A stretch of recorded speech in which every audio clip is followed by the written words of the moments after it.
Assalamualaikum warahmatullahi wabarakatuh. Selamat siang rekan-rekan kelas kalian, dan yang saya hormati Ibu Cian Ramadana Hasaltin, Eskom, Mkom, selaku dosen pengampu mata kuliah Sistem Basis Data. Perkenalkan, saya Siti Fatimah, mahasiswi dari Universitas Siber Asia dengan NIM 250401010555. Pada kesempatan kali ini, saya akan mempresentasikan hasil pengerjaan tugas normalisasi database untuk studi kasus data pelatih yang telah diberikan. Di sini saya langsung menampilkan lembar kerja spreadsheet untuk memperlihatkan bagaimana struktur data diubah dari bentuk awal yang belum normal menuju first normal form atau 1EF hingga hasil akhirnya di second normal form atau 2NF. Baik, mari kita mulai dari tahap 1 yang ada di bagian atas layar.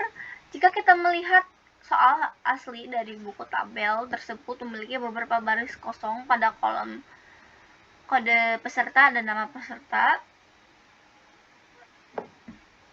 Karena datanya digabung atau grouping, masalahnya sistem komputer tidak bisa membaca baris yang kosong tersebut secara otomatis.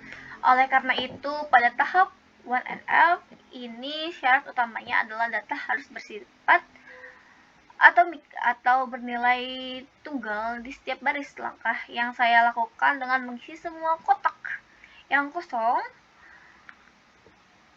tadi dengan data yang sesuai. Bisa dilihat pada layar sekarang kode KS1 dan nama Yudi ditulis lengkap di baris 7, 8, dan 9 sesuai kelas yang diambil. Begitu juga dengan KS2 atau Pram di baris 10 dan 11. Sekarang tabel sudah terisi penuh, siap diproses. Meskipun tabel 1NF di atas sudah lengkap, struktur ini masih memiliki kelemahan yang disebut dengan redundancy, yaitu pengulangan data. Kita bisa melihat nama seperti Yudi terpaksa diketik hingga 3 kali, dan materi seperti database juga diulang beberapa kali. Jika data ini berkembang menjadi ribuan, penyimpanan akan boros dan rawan terjadi salah ketik atau typo. Untuk mengatasi masalah tersebut, kita harus menerapkan tahap 2 second normal form 2NF. Di tahap ini, tabel besar di atas dekomposisi atau saya pecah menjadi 3 tabel kecil yang terpisah berdasarkan kategorinya masing-masing. Dilihat di sini. Nah, yang pertama itu ada tabel peserta. Tabel ini khusus menyimpan master data peserta yang isinya hanya kolom kode peserta dan nama peserta. Di sini kode peserta bertindak sebagai primary key karena nilainya unik dan tidak mungkin kembar. Sekarang nama Yudi, Pram, dan Eli masing-masing cukup diketik 1 kali saja.